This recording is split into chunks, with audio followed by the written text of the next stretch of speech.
Hello students, তোমরা কেমন আছো? আশা করি সকালে খুব ভালো আছো। সকলকে সালাম, প্রণাম ও আমার অন্তর থেকে স্নেহ এবং অভিনন্দন জানিয়ে আজকের এই ভিডিওটা শুরু করছি। তার আগে একটা কথা বলে রাখি, ক্লাস 11 ফিজিক্যাল এডুকেশনের ফার্স্ট চ্যাপ্টারে সকল প্রকার MCQ প্রশ্ন কিন্তু অলরেডি আমার ইউটিউব চ্যানেলে আপলোড হয়ে গেছে। তাই যাদের প্রয়োজন তারা অবশ্যই কমেন্ট বক্সে গিয়ে লিঙ্কে ক্লিক করে ভিডিওটা দেখে নিতে পারো। এবং আমার ইনস্টাগ্রাম একটা চ্যানেল রয়েছে, সেখানে নিত্য নতুন সাবজেক্টের নোটস সাজেশান আপলোড দেওয়া হবে তোমাদের প্রয়োজন এবং চাহিদা অনুযায়ী, তাই তোমরা ওখানে জয়েন হতে পারো। আরেকটা কথা, তোমরা যদি আমার চ্যানেল নতুন হয়ে থাকো প্লিজ আমার চ্যানেলটাকে সাবস্ক্রাইব করে নোটিফিকেশান বেল অন করে দেবে, যাতে তোমরা সবার প্রথমে এরকম গুরুত্বপূর্ণ আপডেটগুলো পেতে পারো। তো লেটস আজকের ভিডিওটা শুরু করা যাক। দেখো, হেলথ অ্যান্ড ফিজিক্যাল এডুকেশনের ফার্স্ট চ্যাপ্টারের প্রশ্ন তো বললাম অলরেডি আপলোড হয়ে গেছে, লিঙ্ক দেওয়া আছে, তোমরা কিন্তু দেখে নিতে পারো। এবং এটা হচ্ছে দ্বিতীয় অধ্যায় থেকে প্রায় 80টি প্রশ্ন কিন্তু আমি তৈরি করেছি তোমাদের জন্য। তাই প্রথম থেকে ভিডিওটা শেষ পর্যন্ত দেখো, স্কিপ না করে। স্টুডেন্টস দেখো, প্রথমেই যে প্রশ্ন রয়েছে অষ্টাঙ্গ যোগের ধাপ, দেখো 4টা কিন্তু অপশন দেওয়া রয়েছে। সেক্ষেত্রে আমি শুধু অ্যান্সারটি প্রত্যেকটা ক্ষেত্রে কিন্তু বলে যাচ্ছি। উত্তর হবে 8টি। অষ্টযোগের তৃতীয় ধাপটি হলো ড্যাশ আসন। আসন সাধারণত কত প্রকার? 3 প্রকার। 4 নম্বর প্রশ্ন হলো ঈশ্বর পরিধান অষ্টাঙ্গ যোগের কোন ধাপের অন্তর্গত? নিয়ম। পূরক, কুম্ভক, রেচক। অভ্যাসের জন্য সময়ের অনুপাত কত? 1:4:2। ভেরি ইম্পর্টেন্ট কোশ্চেন পরীক্ষার জন্য। ভারতীয় সংস্কৃতি অনুযায়ী যোগ কয় প্রকার? 7 প্রকার। 7 নম্বর প্রশ্ন হলো জপ যোগ হলো ড্যাশ মন্ত্রযোগ। বহির্মুখী মানকে অন্তর্মুখী করাই হলো প্রত্যাহার। যোগের প্রধান লক্ষ্য হলো শরীরের সঙ্গে মনের সমন্বয়। 10 নম্বর প্রশ্ন হলো কোনটি যোগের শ্রেণীভুক্ত নয়? উত্তর হবে সিদ্ধ যোগ। যোগশাস্ত্রকারগণের মতে যোগের শেষ সৃষ্টিকর্তাকে দেবদেবীদের মহেশ্বর, অর্থাৎ যোগের সৃষ্টিকর্তা হচ্ছে মহেশ্বর। 12 নম্বর প্রশ্ন হচ্ছে জুনজতের শব্দটি কোন বেদ থেকে নেওয়া হয়েছে? ঋগ্বেদ থেকে। 13 নম্বর প্রশ্ন হলো সংস্কৃত শব্দ জুনজতে এর বাংলা অর্থ কি? নিয়ন্ত্রণ। প্রণয়ন এবং নাদিস কোন যুগের আলোচ্য বিষয়? উপনিষদিক যুগের আলোচ্য বিষয়। জ্ঞান, ভক্তি ও কর্ম যুগের আধারে রচিত হয়েছে? উত্তর হবে শ্রীদম্ভাগবত গীতা। 16 নম্বর প্রশ্ন হলো যোগের প্রথম লিখিত পুস্তকটির নাম? যোগসূত্র। যীশু খ্রিস্টের জন্মের প্রায় কত বছর আগে যোগসূত্র রচিত হয়েছিলেন?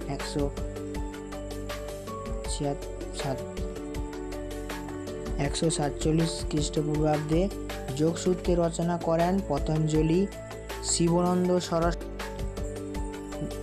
যোগসূত্র রচনা করেন পতঞ্জলি, শিবানন্দ সরস্বতী। নাথ ও ভক্তি রীতির উদ্ভব কোন যুগের? মধ্যযুগের। কাকে যোগের জনক বলা হয়? Maharshi Patanjali. Very important question. 21 নম্বর পতঞ্জলি হলো পতঞ্জলির যোগসূত্র আসলে ড্যাশ পতঞ্জলি যোগসূত্র। যোগসূত্রের উৎপত্তি সংস্কৃতি কোন ধাতু থেকে? জুস্ব থেকে। সংস্কৃতি জুস শব্দের অর্থ কি? সংযোগ বা একত্রিত। ইয়ং ইজ ফ্রিডম মোহামেডিয়ানকে বলেছিলেন স্বামী বিবেকানন্দ। পতঞ্জলি যোগসূত্রের মোট কয়টি সূত্র রয়েছে বা শ্লোক রয়েছে? উত্তর হবে 195টি। প্রাচীন শিবসংহিতা গ্রন্থের বর্ণিত যোগের ভাগ কয়টি? 7টি। হঠ যোগ হ এবং ঠ শব্দের অর্থ হলো সূর্য এবং চন্দ্র। 30 নম্বর 28 নম্বর প্রশ্ন হলো যোগের চরম লক্ষ্য হলো ড্যাশ সমাধি। জোশ কথার অর্থ হলো আত্মসংযোগ। আসন শব্দটি সংস্কৃত কোন ধাতু থেকে এসেছে? আশ থেকে এসেছে। প্রণয়মানের প্রাণ শব্দের অর্থ হলো শ্বাস প্রশ্বাস। পূরক, রেচক, কুম্ভক প্রাণী হলো ড্যাশ প্রণয়মানের অংশ। দেখো টাইপিংয়ে একটা দুটো ভুল হলেও তোমরা কিন্তু আমার ভয়েস থেকে কিন্তু সেটা সংশোধন করে নেবে প্লিজ। আসন অভ্যাসের শ্রেষ্ঠ সময় হল ড্যাশ ব্রাহ্ম মুহূর্ত। নিয়মের মাধ্যমে কয়টি আচরণ মেনে চলা হয়? 3টি। পতঞ্জলি যোগসূত্র কয় প্রকার বিভক্ত? 4 ভাগে। দেহস্থ কুণ্ডলী শক্তি জাগ্রত করা হয় ড্যাশ লয় যোগে। লয় শব্দের অর্থ কি? বিলীন। অষ্টযোগের চতুর্থ ভাগটি হলো ড্যাশ প্রণয়মান। 39 নম্বর প্রশ্ন হচ্ছে চুরি না করা হলো অস্তেয়।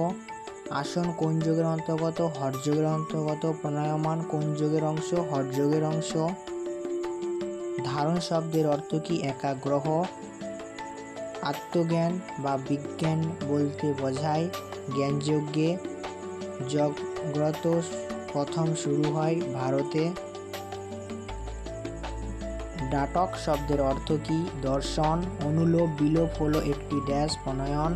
আন্তর্জাতিক যোগ দিবস পালন করা হয়, ভেরি ভেরি ইম্পর্টেন্ট কোশ্চেন, 21শে জুন। নিচের কোনটি অষ্টযোগের ভাগের মধ্যে পড়ে না? প্রতিহার। নিচের কোনটি মনোযোগ সংযোগকারী আসনের উদাহরণ নয়? সেটা হচ্ছে হলাসন। 50 নম্বর প্রশ্ন হচ্ছে শ্বাস প্রশ্বাসের ব্যায়ামকে কি বলা হয়? প্রাণায়াম। দেহস্থ সূর্য ও চন্দ্র নারীর মহামিলনী হলো ড্যাশ হঠযোগ। কাজের মধ্য দিয়ে সিদ্ধান্ত লাভ করা কোন যোগের মূল উদ্দেশ্য? উত্তর হবে কর্মযোগ। নিচের কোনটি মন্ত্রযোগের অংশ নয়? মহামন্ত্র যোগের রাজা কোন যোগকে বলা হয়? রাজযোগকে, ভেরি ভেরি ইম্পর্টেন্ট কোশ্চেন। 55 নম্বর প্রশ্ন হচ্ছে যোগাশ্চিত বৃত্তি নিরোধ উক্তিটি কার? মহর্ষি পতঞ্জলির। নিচের কোনটি প্রাণায়ামের অন্তর্ভুক্ত নয়? উত্তর হবে শবাসন। কর্মযোগ আসলে কর্মের যোগ। রাজযোগের কয়টি ভাগ? না 2টি। আসনকে কয় ভাগে ভাগ করা হয়? 3 ভাগে। ভারতীয় সংস্কৃতি অনুযায়ী যোগ কয় প্রকার? 7 প্রকার। দেখো ফ্রেন্ডস, এই পর্যন্ত ছিল আমাদের এমসিকিউ। এরপর কিন্তু আমরা চলে যাচ্ছি শূন্যস্থান পূরণে। ভিডিওটা স্কিপ না করে ধৈর্য ধরে দেখতে থাকো। আশা করি এখান থেকে যে 7 নম্বর রয়েছে চ্যাপ্টার থেকে আমরা কিন্তু 7-এর মধ্যে 6 পাবেই এবং কপাল ভালো থাকলে 7ও পেয়ে যেতে পারো। দেখো আমরা কিন্তু 60-এর পর থেকে কিন্তু আমরা বাকি যে প্রশ্নগুলো রয়েছে সব কিন্তু শূন্যস্থান পূরণ, ফিল ইন দ্য ব্ল্যাঙ্ক শূন্যস্থান পূরণে আমি চলে যাচ্ছি। 61 নম্বর প্রশ্ন হলো যোগ শব্দটি উৎপত্তি ড্যাশ শব্দ থেকে? উত্তর হবে যুজ শব্দ থেকে। প্রথম ড্যাশ যোগ চর্চা শুরু হয় ভারতে। অষ্টযোগের ড্যাশ ধাপ রয়েছে 8টি। যুঞ্জতে শব্দটি ড্যাশ বেদ থেকে নেওয়া হয়েছে? ঋগ্বেদ থেকে। জ্ঞান ভক্তি কর্মযোগের আচরণ রচিত হয়েছে ড্যাশ থেকে? সেটা হবে শ্রীমদাম্ভবতী গীতা। যোগ বিষয়ক প্রথম লিখিত বস্তু হলো ড্যাশ যোগসূত্র। ড্যাশ যোগের জনক বলা হয় পতঞ্জলিকে। জীবনাত্মার সঙ্গে পরমাত্মার মিলই হলো ড্যাশ যোগ। ড্যাশ কথার অর্থ হলো আত্মসংযোগ। সংস্কৃতি ড্যাশ ধাতু থেকে আসন শব্দের উৎপত্তি আজ থেকে। শৌচ শব্দের অর্থ কি? পরিচ্ছন্নতা। অষ্টযোগের চতুর্থ ধাপটি হলো ড্যাশ প্রাণায়াম। প্রাণায়ামের আয়ন শব্দের অর্থ কি? থামা বা নিয়ন্ত্রণ। সন্তোষ কথার অর্থ কি? তৃপ্তি। শ্বাস প্রশ্বাসজনিত ব্যায়ামকে ড্যাশ বলা হয়? প্রাণায়াম। জনেন্দ্রিয় নিয়ন্ত্রণ করে নিয়ন্ত্রককে ড্যাশ বলা হয়? প্রত্যাহার। ধারণা শব্দের অর্থ হলো ড্যাশ একাগ্রহ। ধ্যান ড্যাশ যোগের অংশ। রাজ দীর্ঘ সময় ধরে ধারণ করে রাজাকে ড্যাশ বলা হয়? ধ্যান। অষ্টযোগের তৃতীয় ধাপটি হলো ড্যাশ আসন। অষ্টযোগের শেষ ধাপটি হলো সমাধি। বাচিক উপাংশ ও মানাংশ জপ হলো ড্যাশ যোগ মন্ত্র। ফ্রেন্ডস, দেখতে পেলে এই পর্যন্ত অর্থাৎ 61 থেকে 42 নম্বর প্রশ্ন পর্যন্ত ছিল আমাদের ফিল ইন দ্য ব্ল্যাঙ্ক শূন্যস্থান পূরণ। আশা করি এই প্রশ্ন থেকে তোমরা কিন্তু পরীক্ষার মধ্যে সমস্ত প্রকার প্রশ্ন পেয়ে যাবে এই চ্যাপ্টার থেকে।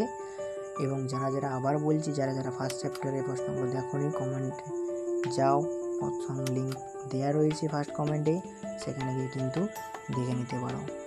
এবং আমার টেলিগ্রাম চ্যানেলে জয়েন হও, সেখানে প্রত্যেকটা ক্লাসের নিত্য নতুন সাবজেক্ট এবং তোমাদের চাহিদা অনুযায়ী কিন্তু নোটস সাজেশান কিন্তু দেওয়া হবে।